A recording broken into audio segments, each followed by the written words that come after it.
தக்காளி வெங்காயத்தை இப்போ வதக்கிக்கிட்டு இருக்கோம்.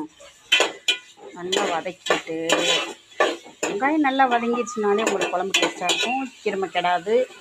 அப்புறம் தக்காளியை நல்லா மசிச்சு விடுற மாதிரி. இப்போ ஆப்பிள் தக்காளி மாதிரி வர்றதுனால ஒரு மாதிரி கல் மாதிரி இருக்குது. நாட்டு தக்காளியாக இருந்தால் உங்களுக்கு அப்படியே போட்டவுடனே ஒரு மாதிரி அப்படியே அந்த எண்ணெயில் அப்படியே சுழன்றும்.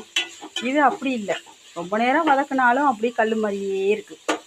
அதனால நம்ம தான் அப்படியே மசிச்சு விட்டு எல்லாம் பண்ணணும். என்ன பண்ணுறது, கிடைக்கிறத வாங்கி சமைச்சு சாப்பிட முடியும்.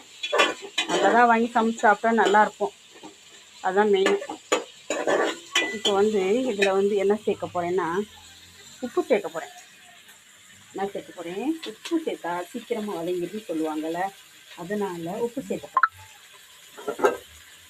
எல்லாமே அப்படி அப்படியே கிடக்கு. நைட் ஆகிட்டா ஒரு வேலை பார்க்க இன்ட்ரெஸ்ட்டாக வரமாட்டேங்குது. என்ன பண்ண முடியும், சரி முடிஞ்ச வரைக்கும் பார்ப்போம்.